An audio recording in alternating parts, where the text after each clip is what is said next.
Alright guys, Spliff here. Welcome back. Today, let's talk about the SriHome SH020 camera.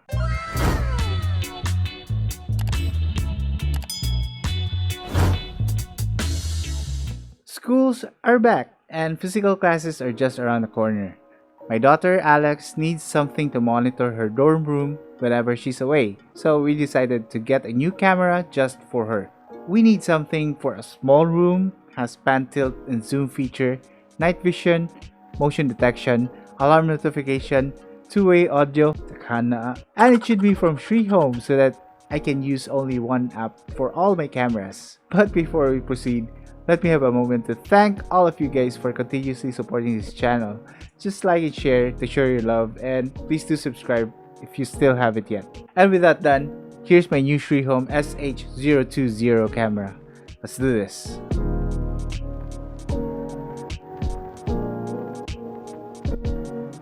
Here's the new addition to my SriHome family of cameras, the SriHome SH020. I got this for 971 pesos or around 1750 US dollars.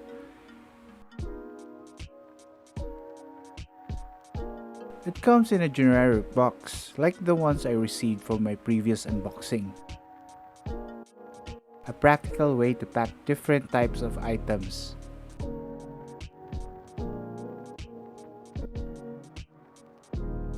Inside the box, we have a mounting bracket, a micro USB cable and power brick,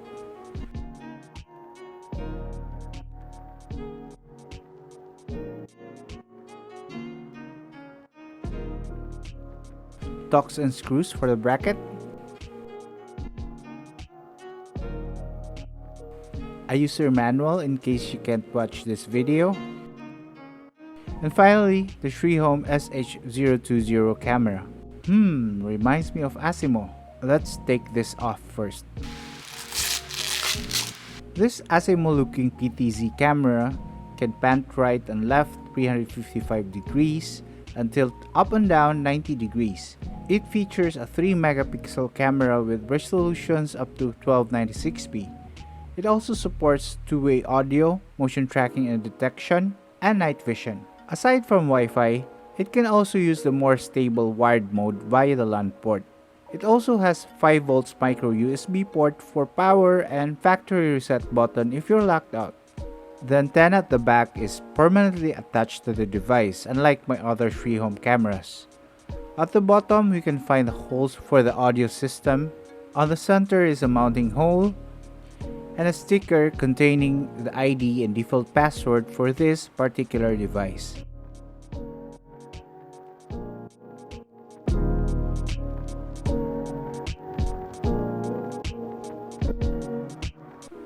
Before we configure this, we need to see if it powers on first. The micro USB should be attached to the back port. This is very convenient since you can use any cables or adapters that uses the very common 5V USB standard.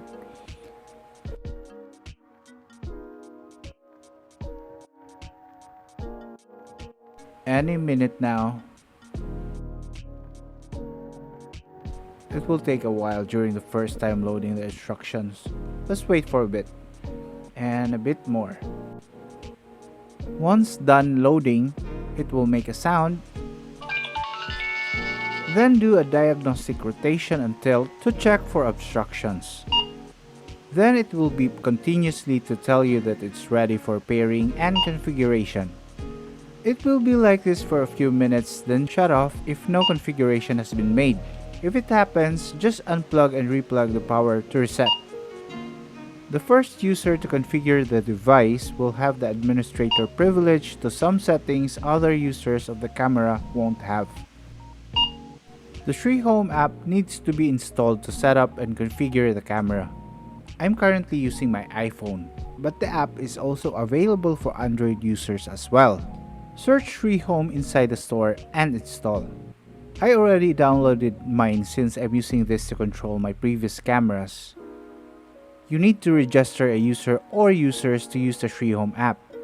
This is a secure way to view and allow others to view the camera at the same time. Here's my landing page when I open the app. It will be blank for first-time users. To add a camera, simply tap this button to scan, or this button to manually input your camera's ID. I took the easy way and used the scan feature. Next is to scan the QR code printed on the camera's bottom sticker label. Next is to input the Wi-Fi password to connect the camera to the Wi-Fi router. This part is skipped when you're using the wired option to connect. On this page, we can see a QR code which the SriHome camera must scan. The lens of the camera should be around 10 to 30 centimeters away from the QR code. This is sometimes tricky, but patience is the key. A ding will sound if scanned successfully. Next is to name the camera. I'll just call this Alex since this is for my daughter's dorm room. Then input the camera's default password found on the sticker. This is a security issue. We need to change it later. My new camera is now added to the grid. It still doesn't have any thumbnail since I haven't viewed it yet. Tap the camera icon to view the live stream. Well, ugly face is still ugly. After viewing it for the very first time, a thumbnail was created. A new thumbnail is generated every time you view the camera. I covered in detail most of the app's features on my previous SriHome videos, so I'll just scan through everything here. The top icons can let you view account information, add cameras, and change icon views for the app. On every device icon, we can see its connection status. Green if online, red if offline. Here, we can change the name or delete the device. Here, we can find the recorded files which we'll talk about later. And here, the device settings. Inside, we can change various time settings, settings for video, alarm settings lets you set the notification and motion detection features. Here we have an interesting feature called Human Track, which in theory tracks whoever creates the motion being detected.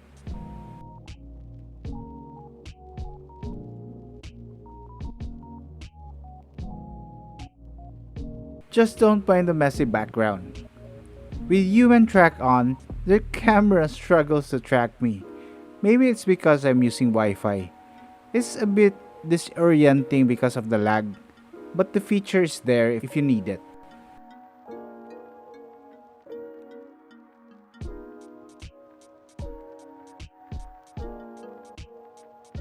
For me, I'll just turn this off. Network settings lets you change the connected Wi-Fi.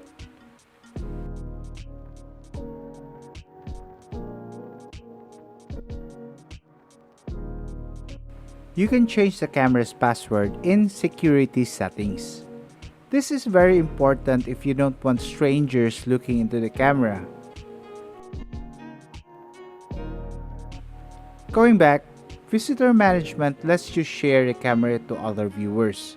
The SriHome app won't allow the same user logged in simultaneously on different devices, so if you want others to view the camera, they should be added to the list of visitors. Again, I did a comprehensive talk about this in my previous video, as well as some other features I skipped, so if you want, check it out for reference. To get your app ID for user management, just tap here. Now that the users have been added to visitor management, the next thing to do is to log in to each added account and add the new camera to each account. The process is the same except for the password since I already changed it.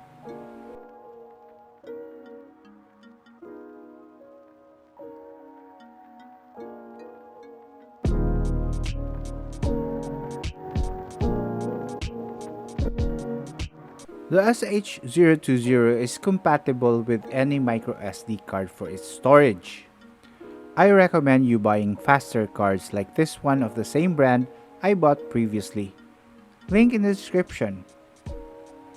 The micro SD slot for this camera is located below the lens.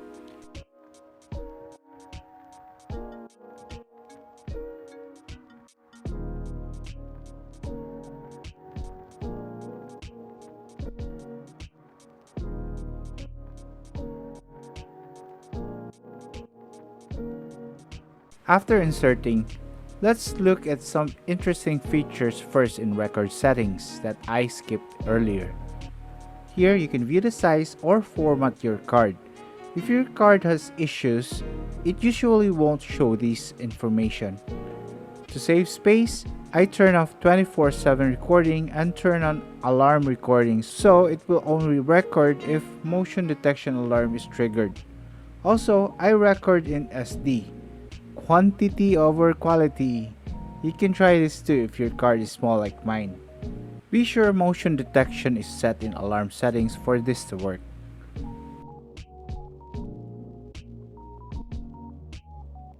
To view the recordings, tap the multimedia icon. We still have two recordings on this card. The bell icon indicates that this clip is an alarm recording. Aside from the SD card recordings, we also have local and snapshots tab. Nothing to see here for now. Let's take another look at the live stream page. The buttons are self-explanatory and I already covered them on my previous video, so just check them out for reference. Tap this button to record a video to your local phone storage. Tap this to get a snapshot of your stream. If we go back to the multimedia page, local and snapshots tabs will now reflect the locally stored files. Local and snapshots recordings are stored on your phone.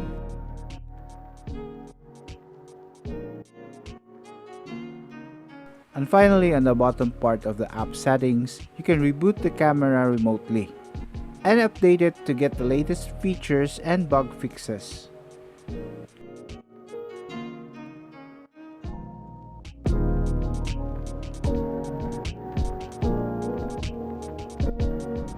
During this time, the sun is already out. Now we can clearly see the one infrared LED light up. Well, I think it's always up. I can just clearly see this now because it's dark. I wonder if it can really do the job. With only one IR LED, it can still illuminate a small room. But I won't recommend this if you want to cover a very large area.